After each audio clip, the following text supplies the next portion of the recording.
దేవుడేమనుకుంటున్నాడు? ఒక మాట చెప్తా మీకు. 10,000 మంది నీకెళ్ళి చూసి భక్తుడు భక్తుడు భక్తుడు భక్తుడు భక్తుడు భక్తుడు అంటే నువ్వు భక్తుడు అవుతావా? రైట్. 10,000 మంది నీకెళ్ళి చూసి నువ్వు భక్తిహీనుడివి భక్తిహీనుడివి భక్తిహీనుడివి అంటే భక్తుడు కాకుండా పోతావా? 10,000 మంది నీకెళ్ళి చూసి దద్దమ్మ దద్దమ్మ దద్దమ్మ దద్దమ్మ, చేతగానోడు చేతగాంది, అసమర్థుడు అసమర్థురాలంటే అట్లా అవుతావా?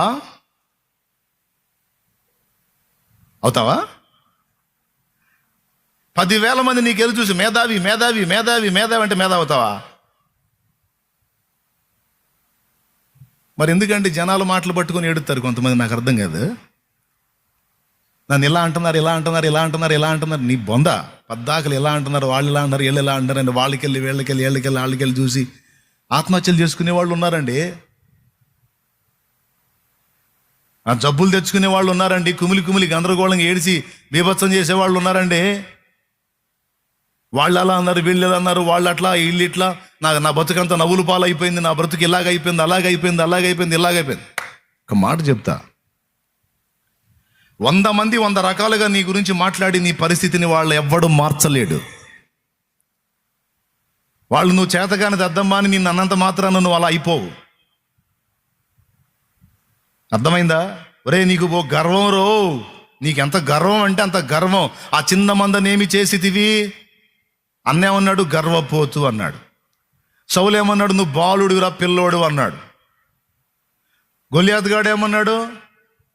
ఒరే నువ్వు తిక్కలోడివిరా, కర్రను తీసుకొని వస్తున్నావు, నేనేమన్నా కుక్కను అనుకుంటున్నావా అన్నాడు. అందరూ తలా ఒక మాట మాట్లాడారు.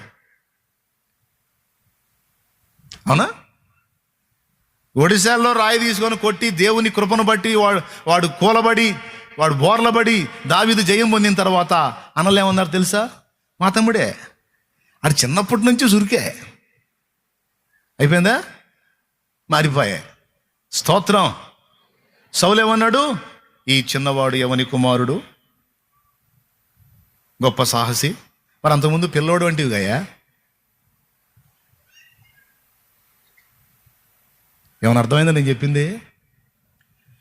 ఇప్పుడు జనం ఏమనుకుంటున్నారు అనేది పట్టించుకోవాలా, దేవుడు ఏమనుకుంటున్నాడు అది పట్టించుకోవాలా? పెద్దగా చెప్పండి. దేవుడు ఏమనుకుంటున్నాడు అది పట్టించుకోవాలన్నోళ్ళు మరి ఎందుకు ఏడిచేస్తున్నారు నాకు అర్థం కావట్లేదు. చెప్పండి, మొహమాట లేకుండా అడుగుతున్నాను. జనం మాట కాదన్నా, దేవుడేమనుకున్నాడు అది ముఖ్యం అన్నోళ్ళు ఎందుకు జనములకెళ్ళి చూసి విరక్తి చెందిన బ్రతుకుతున్నారు? ఎందుకు వేదంలో బతుకుతున్నారు? వాళ్ళకెళ్ళి చూసి వీళ్ళకెళ్ళి చూసి ఎందుకు కుమిలిపోతున్నారు? ఎందుకు ఏడ్చుకుంటున్నారు? ఎందుకు మొత్తుకుంటున్నారు? ఉన్నారా లేదా ఈ బాపతోళ్ళు? నీ హృదయంకి వెళ్ళి చూడాలి, నంబర్ 1. నంబర్ 2, దేవునికి వెళ్ళి చూడాలి. మొట్టమొదటి ఎడు చూడాలని చెప్పి నీ హృదయం జాగ్రత్తగా చూసుకోమని చెప్పాను. నంబర్ 2, ఆయనకి వెళ్ళి చూడాలి. ఆయన ఏమనుకుంటున్నాడు అన్నది ముఖ్యం. ఏమండి, కొంతమంది నిన్ను తృణీకరించవచ్చు, నువ్వేందో అర్థం కాక నేను తేలిగ్గా మాట్లాడవచ్చు, అర్థమయ్యే నాటికి అర్థమైద్ది. అంత మాత్రాన నువ్వు ఆందోళన పడి ఏదో గందరగోళం కావాల్సిన అవసరంలా. నేను ఎవరో ఒక చెల్లి వచ్చి నన్ను పట్టుకొని ఏడుతుంది, పరిచారకులు నన్ను ప్రశ్నించారన్నా అని. నేను పిచ్చిదాన్న, నీ విలువ అర్థమైనప్పుడు వాళ్ళే నిన్ను సన్మానిస్తారు, బాధపడవాకని చెప్పాను నేను. దానికే గందరగోళం అవ్వాల్సిన అవసరం లేదు. ఇప్పుడు నేను వెళ్ళి నిలబడ్డాను ఒక దగ్గర, వేసిన కుర్చీ తీపిచ్చాడు ఒక ఆయన. మాట వరుస చెబుతున్నా. అప్పటిదా అక్కడ ఉన్న కుర్చీ పక్కకు పెట్టించాడు. ఎందుకు? నన్ను నిలబెట్టాలని. నేను అలిగి తుస్తుని రావచ్చు, నేను రాలా, అక్కడే నిలబడ్డా. ఎందుకు? పై ఇంటికి వచ్చి ఏడ్చుకోవచ్చు, వేసిన కుర్చీ తీపిచ్చాడు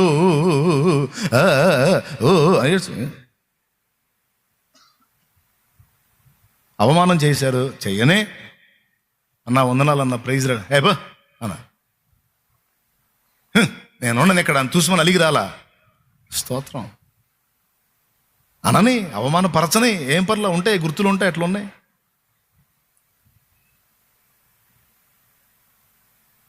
ప్రార్థన చేసుకుని మందిరంలో అట్లా అడ్డం పడ్డా. లే లే నీ పండుకునేది, లే ఇంటికాడ పండుకపో, లే బయటికి పో అన్నాడు. ఎవరినే? ఏం పర్లా, నా కిరీటమే కింద పడలా, దాని గురించి నేనే ఏడిసి మొత్తుకొని గందరగోళం అయిపోలా.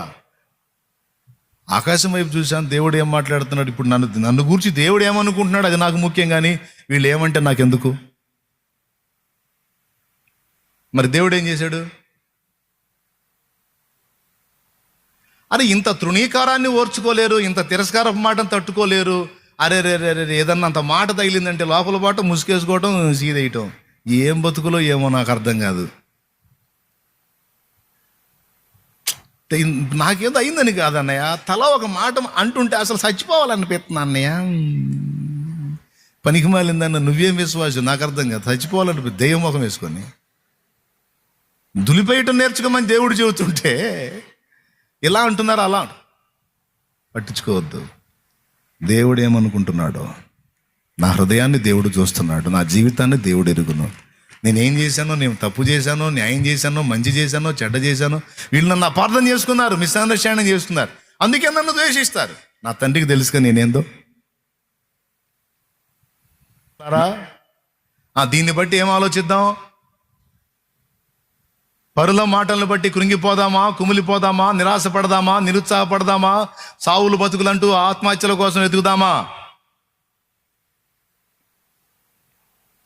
సింహాసనం కోల్పోయినప్పుడు దావీదుని షిమి అనేవాడు చీ పో అన్నాడు. మళ్ళా దేవుడు సింహాసనానికి దావీదుని తీసుకొచ్చినప్పుడు వచ్చి కాళ్ళ మీద పడ్డాడు. హల్లెలూయా. నిన్ను చూసి మొరిగే కుక్కలు కానీ కప్పలు కానీ ఎక్కువ ఉండవు. స్తోత్రం. చైనా దేశంలో కప్పలు తింటారు తెలుసుగా? తింటారు తెలుసా చైనా వాళ్ళు? ఒకటి ఇంటి ముందు పెద్ద మడుగు ఉందంట. ఆ మడుగు నిండా కప్పలే. ఎందుకంటే నైట్ రోజు గోల్ చేస్తున్నాయి. మరి కడుపులో మండి లాభం లేదని హోటల్కి పోయాడు. కప్పలు ఇస్తాను కొంటారా అన్నాడు. ఆల్రెడీ మాకు సప్లై చేసేవాళ్ళు ఉన్నారు, అయినా సరే మాకు అవసరం ఉంది, అమ్ముతావా, తెస్తావా? తెస్తాను. ఎన్ని కప్పలు తెస్తావు, రోజుకి ఎన్ని సప్లై చేయగలుగుతావు అన్నారు. రోజుకి 200 తాగుతావు, 200 కప్పలు తెస్తాను నేను అన్నాడు. 200 కప్పలు 200 కప్పలు నువ్వు తేలేవలే కానీ నువ్వు రోజుకు ఒక 50 కప్పలు తెచ్చినా నేను తీసుకుంటాను అన్నాడు. 50? మా ఇంటి ఎదురు కుంట నిండా అయ్యే, నీకెందుకు, నేను తెస్తాగా అనిపోయాడు. 50 కాదు 200 కన్ఫర్మ్ చేసుకో అన్నాడు. పోయి ఆ మడుగంతా వెతికి 2 కప్పలు పట్టాడు. ఎన్ని కప్పలు? 2 కప్పలు పట్టాడు. 2 కప్పలు. నేను 200 కప్పలు తీసుకెళ్దాం అనుకున్నాను, 2 కప్పలు ఏమున్నాయండి, అయ్యో ఏంటిది అని ఆడు ఆలోచించి ఆ 2 కప్పలే తీసుకొని పోయాడు. ఏందండి, రోజు నైట్ చూస్తే గోల చేస్తాను, ఆ కుంట నిండా గోల చేస్తున్నాయి, పడితేనేమో మొత్తం జల్లెడేసి పెట్టిన 2 కప్పలే తేలిని అంటే కప్పల సంగతి నాకు తెలుసురా సోదరా, అందుకే నేను 200 తెస్తానంటే 50 దేశరా తీసుకుంటాను అన్నాను. అవి ఉండేది 2 గోల పెచ్చు. అర్థమైందా? ఏమన్నా అర్థమైందా? అవి ఉండేది 2 గోల మాత్రం 100 ఉన్నట్టు గోల చేస్తాయి. అలాగే నిన్ను నిందించే కప్పలు, నిన్ను విమర్శించే కప్పలు, నిన్ను దూషించే కప్పలు ఎన్నో అని నువ్వు గందరగోళం అవ్వద్దు. అన్నీ లెక్కేస్తే 4-5 కూడా తేలో. కానీ నిన్ను ఘనపరిచి గౌరవించేటువంటి వ్యక్తులు చాలా మందిని దేవుడు నీకు శేషంగా ఉంచాడు. అయినా సరే ఘనపరిచే కప్పలొద్దు, విమర్శించే కప్పలొద్దు, మనకు దేవుడు కావాలి. ఆయన ఏమనుకుంటున్నాడో అది ముఖ్యం.